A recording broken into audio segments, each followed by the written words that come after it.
28장. 다윗이 이스라엘 모든 고관들 곧 각 지파의 어른과 왕을 섬기는 반장들과 천부장들과 백부장들과 및 왕과 왕자의 모든 소유와 가축의 감독과 내시와 장사와 모든 용사를 예루살렘으로 소집하고 이에 다윗 왕이 일어서서 이르되 나의 형제들, 나의 백성들아, 내 말을 들으라. 나는 여호와의 언약궤 곧 우리 하나님의 발판을 봉안할 성전을 건축할 마음이 있어서 건축할 재료를 준비하였으나 하나님이 내게 이르시되 너는 전쟁을 많이 한 사람이라 피를 많이 흘렸으니 내 이름을 위하여 성전을 건축하지 못하리라 하셨느니라.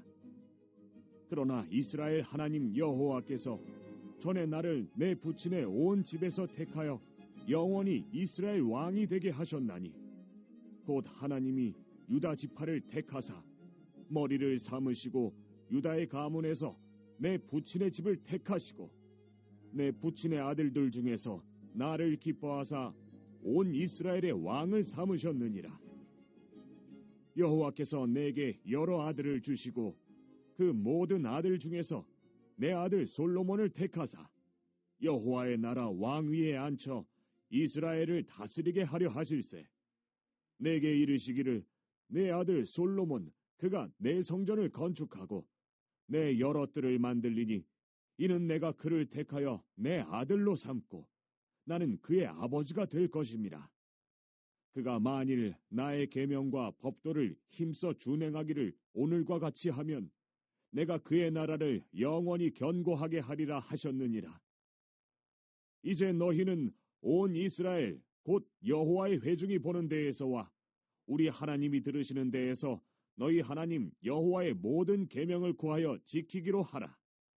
그리하면 너희가 이 아름다운 땅을 누리고 너희 후손에게 끼쳐 영원한 기업이 되게 하리라. 내 아들 솔로몬아, 너는 내 아버지의 하나님을 알고 온전한 마음과 기쁜 뜻으로 섬길지어다. 여호와께서는 모든 마음을 감찰하사 모든 의도를 아시나니 네가 만일 그를 찾으면 만날 것이요 만일 네가 그를 버리면 그가 너를 영원히 버리시리라. 그런즉 이제 너는 삼갈지어다. 여호와께서 너를 택하여 성전의 건물을 건축하게 하셨으니 힘써 행할지니라 하니라.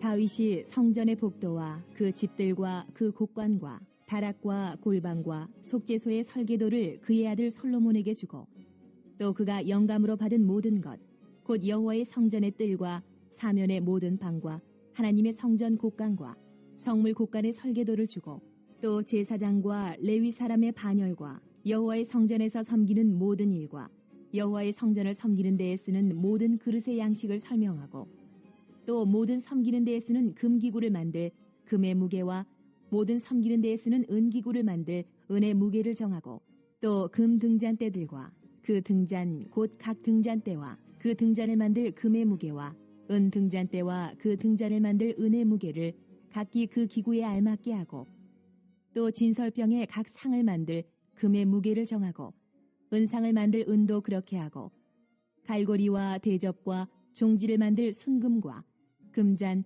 곧 각 잔을 만들 금의 무게와 또 은잔 곧 각 잔을 만들 은의 무게를 정하고 또 향단에 쓸 순금과 또 수레 곧 금 그룹들의 설계도대로 만들 금의 무게를 정해주니 이 그룹들은 날개를 펴서 여호와의 언약궤를 덮는 것이더라.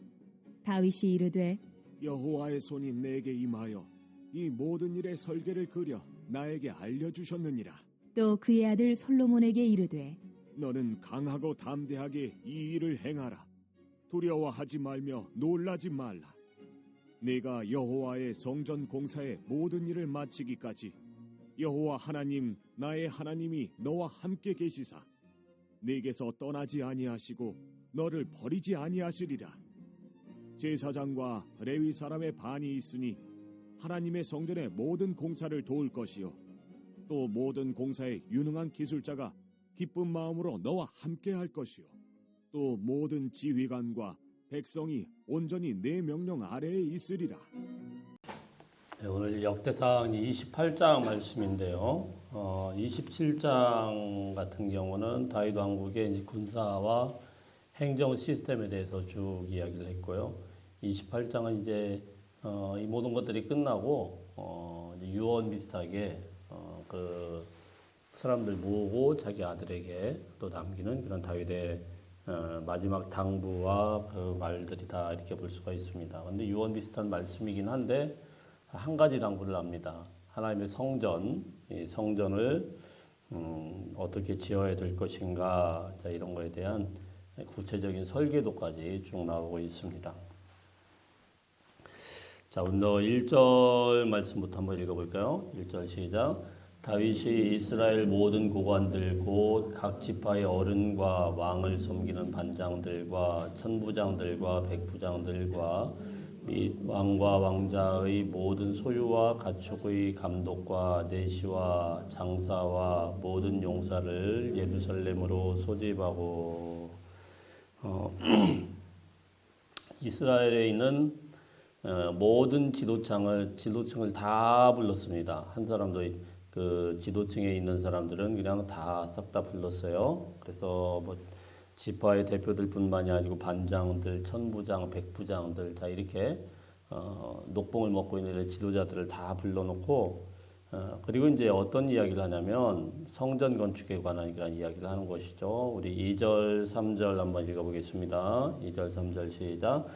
이에 다윗 왕이 일어서서 이르되 나의 형제들 나의 백성들아 내 말을 들으라. 나는 여호와의 언약궤 곧 우리 하나님의 발판을 봉헌할 성전을 건축할 마음이 있어서 건축할 재료를 준비하였으나 하나님이 내게 이르시되 너는 전쟁을 많이 한 사람이라 내 이름을 위하여 성전을 건축하지 못하리라 하셨느니라. 아멘. 다윗은 일평생 성전 건축에 관한 그런 마음이 이 열망으로 가득 찼던 그런 사람입니다. 그래서 2절에 보면은 내 마음에 이 건축할 마음이 있었다. 평생 동안 하나님의 전을 건축하고 싶은 마음으로 굉장히 소원을 많이 했는데 하나님이 허락하지 않았다라는 것이죠. 그 이야기를 3절에서 이 모든 지도자들 앞에서 공언을 하는 겁니다. 나는 마음은 있지만 나에게 하나님이 허락하지 않았다. 그 이유가 무엇이냐면 전쟁에서 피를 많이 흘렸기 때문에 성전 기초는 성전이 이루어지는 그 예루살렘의 그 기초는 다른 게 아니고 하나님의 방법대로 하나님의 평화가 임해야 되는데 나는 자격이 없다 이런 이야기를 쭉 하는 거죠. 자, 그리고 이제 대신에 누가 합니까? 자기의 아들이 할 것이다. 이렇게 5절 한번 읽어봅니다. 5절 시작.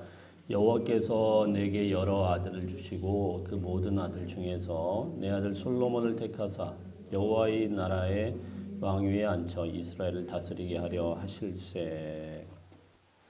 사실 제가 사전을 읽지 않았습니다마는 나도 하나님의 택하심을 따라서 여러 아버지의 아들 중에서 막내 아들이지만 택하심을 따라서 왕이 된 것이다.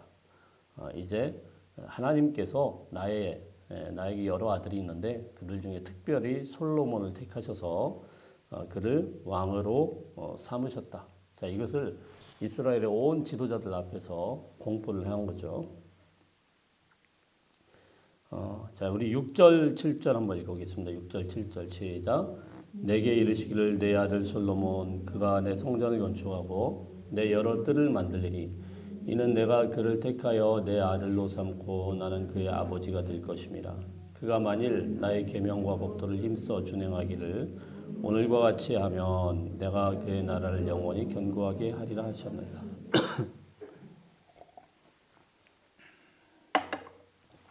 담담하게 이제 이야기를 하는 겁니다. 나는 하나님의 성전을 건축할 마음이 평생 있었지만 하나님께서 허락하지 않으셨고 그리고 내 아들 솔로몬을 하나님께서 택하셨는데 그가 이제 하나님의 성전을 건축할 것이다. 자, 이렇게 이야기를 쭉 합니다. 그러니까 우리가 하나님 앞에서 나의 마음과 나의 열정과 내 생각들 자, 이런 걸 내려놓는 게 참 쉽지는 않아요. 그죠? 어떤 사람들은 그것이 무조건 하나님의 뜻인 줄 알고 일평생 그것만 쫓다가 그런 분들이 있어요. 특히 제가 어릴 때 선교훈련을 받아보니까 선교사님들에 대해서 이제 영성어른이 가르치는 게 막 기도하면서 하나님의 뜻을 쫓아서 하는데 이게 정말 하나님이 원하시는 뜻인지 아니면 자신의 열망이나 자신의 생각인지 이걸 이제 분간을 잘 해야 되는 것이죠. 예. 그래서 저는 어릴 때는 그 이해가 잘 안 됐습니다. 아니, 기도해서 하나님의 뜻이면 가는 거지. 근데 기도한다라는 것이 기도하고 내가 뜻을 쫓는다라는 것이 그 개인적인 체험으로 그리고 뭐 제가 잘못됐다라는 게 아니고 다른 사람 말을 들을 생각도 안 해요. 예. 그리고 아무 대책 없이 막 나가요.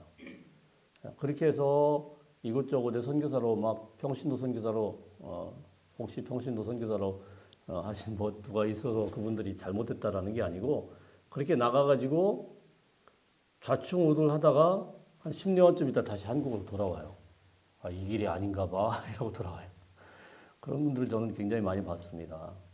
10년 정도를 그 젊은 날 다 그냥 소비를 하고 그렇게 열심히 이 하나님의 뜻이라고 쫓아가서 물론 그 시간이 잘못됐다라는 건 아닙니다. 근데 그거보다는 좀 더 하나님 앞에 구체적으로 묻고 또 다른 사람들의 의견도 듣고 같이 기도하면서 동역하면서 이게 진짜 하나님의 뜻이 무엇인지를 꼼꼼하게 들여다보고 정말 하나님의 뜻이라고 하면은 너도 나도 다 선교사로 갈 게 아니고 나는 다른 데서 이렇게 이런 역할을 좀 하는 것이 하나님의 뜻이 더 맞는가 보다 이렇게 발견해서 할 수 있어야 되는데 제가 어느 선교단체라고는 하지 않겠습니다만은 무조건 다 보내는 거예요. 무조건 다. 젊은 사람들 오면 다 보내는 거예요. 한동안 그랬어요. 그래서 그게 이단이 아니냐 막 이런 소리까지 나왔었습니다. 무조건 다 선교사는 아니죠. 어떻게 다 비행기 타고 다 나가겠습니까? 근데 이제 그렇게 막 그런 분위기 속에서 막 기도하다 보면은 그렇게 쫓아가게 돼요.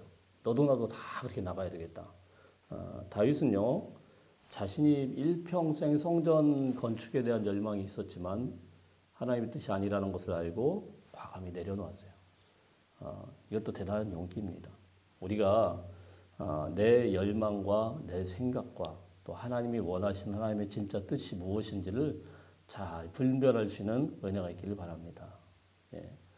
사실 다윗이요, 이 상황에서 하나님의 뜻이고 뭐고 간에 다 무시하고 뭐 성전 건축 나 충분히 할 수 있어. 할 수 있죠. 다윗이 왜 못합니까? 얼마든지 할 수 있는 능력이 있죠. 그러나 다윗은 다 내려놨습니다. 그리고 충분히 아들을 위해서 준비를 할 뿐만이 아니고 공식적으로 사람들을 다 불러다 놓고 나는 아니다 이렇게 선언을 한 겁니다. 사랑하는 성도 여러분, 하나님의 뜻이 무엇인지를 먼저 잘 분별할 수 있길 바라고 그 뜻이 무엇인지를 알았다고 하면은 잘 순복할 수 있는, 순종할 수 있는 은혜가 있기를 주의 이름으로 축복합니다. 8절 한번 읽어봅니다. 8절 시작. 이제 너희는 온 이스라엘 곧 여호와의 회중이 보는 데에서와 우리 하나님이 들으시는 데에서 너희 하나님 여호와의 모든 계명을 구하여 지키기로 하라.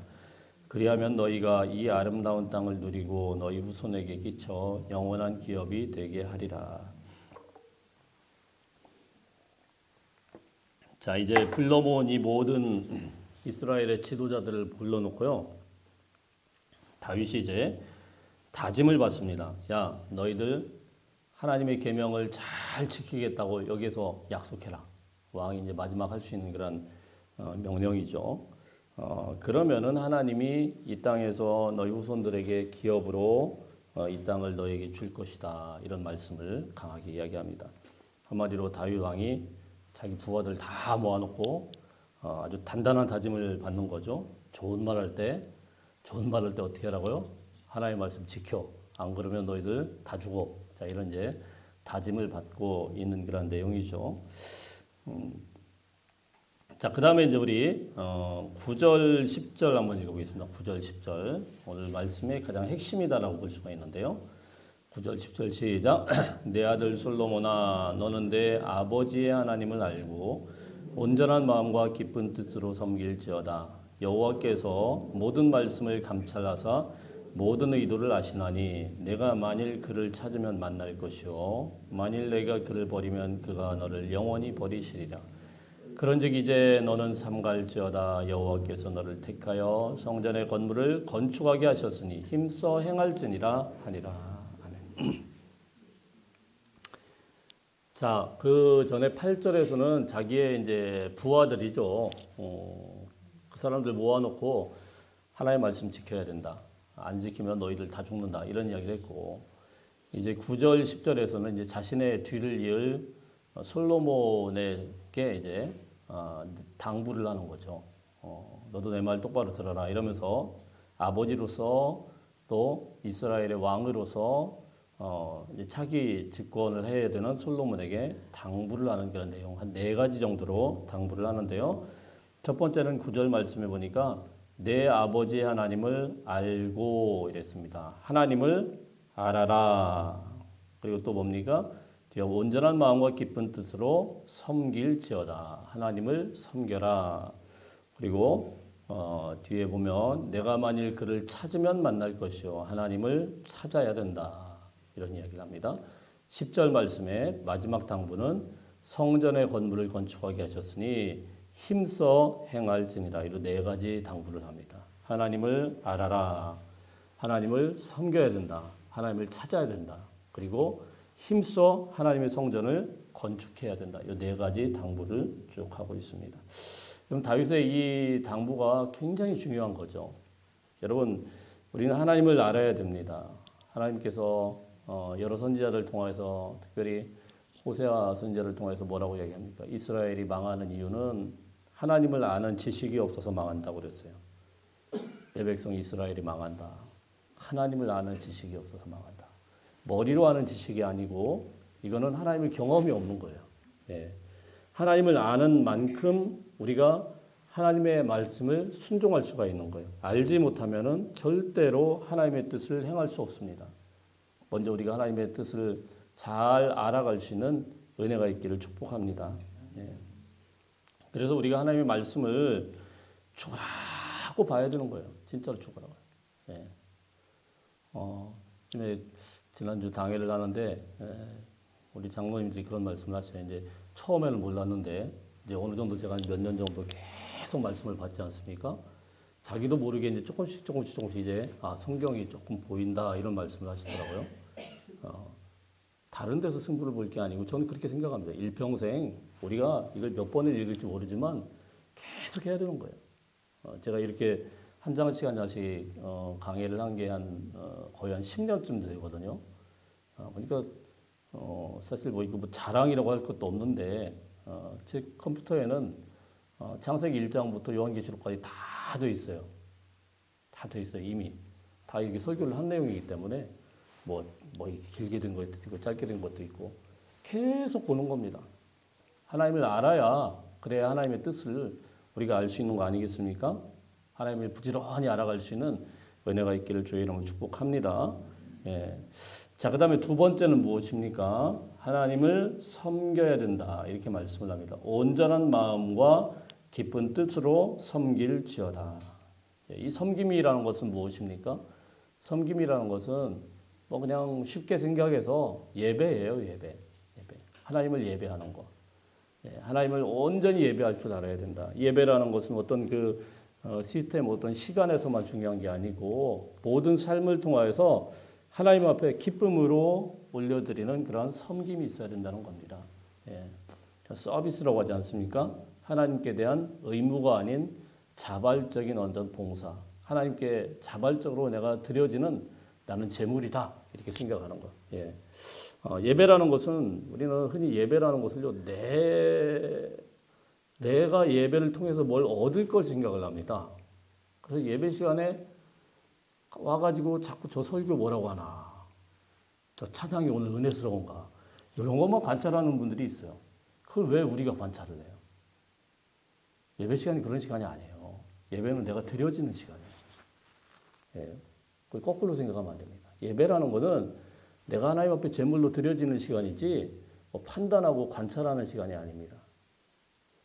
강단에서 목사는 말씀을 선포하는 시간이고 그 말씀 앞에서 목사든 성도들이든 다 똑같습니다. 그 하나님의 말씀 앞에서 내가 하나님 앞에서 얼마만큼 잘못됐는지를 인정하고 다시는 그렇게 살지 않겠다고 다짐하고 하나님 앞에 고백을 올려드리고 자 이런 하나님 앞에 내가 어떻게 살겠다라는 그런 다짐이고 헌신의 시간이고 그런 고백이 예배인 것이지 예배를 갖다가 엉뚱하게 판단하는 분들이 계셔요. 예. 그 제가 처음에 와가지고 우리 성도님들한테 아멘하지 마세요 이랬더니 아무도 아멘을 안 하시더라고요. 왜냐면 목사 설교에 아멘 하면 그러고 은혜는 받았다고 그러는데 할 것도 없어요 사실은. 물론 하면 저는 기분은 좋죠. 그런데 뒤에 가서 가만 보면은 말씀이 무슨 말씀인지는 전혀 기억도 안 나고 거기에 대해서 내가 그렇게 행하려고 내 태도를 바꾸지도 않고 자 그렇게 뭐 그런 식으로 이벤트식으로 하면 그게 예배가 아니죠. 찬양을 막 하나님 앞에 올려드릴 뿐입니다. 예. 물론 찬양을 하다 보면은 막 은혜도 받고 감사하고 자 이런 게 있는데 그 모든 시간은 우리 하나님 앞에 온전히 구별하여서 온전히 섬기는 그런 시간인 것을 믿으시길 바랍니다. 자, 그다음에 세 번째는 하나님을 찾으라는 겁니다. 하나님을 찾으라. 그를 찾으면 만날 것이요. 내가 만일 그를 찾으면 만날 것이요. 할렐루야. 예, 내가 만일 그를 찾으면 만날 것이요. 이건 뭐겠어요? 기도하라는 거죠. 기도. 사실 이 솔로몬 시대에 이야기한 거나 지금이나 뭐 똑같아요. 예, 말씀 읽어서 하나님을 알아가고 예배를 온전히 구별하여 드리고 기도하면서 하나님을 찾고 자 이런 시간을 통하여서 어떻게 한다고요? 하나님께서 영원히 너를 붙들어 줄 것이다. 예, 하나님 만나 주실 것이다. 여러분 기도 시간은 하나님 만난 시간 아니겠습니까?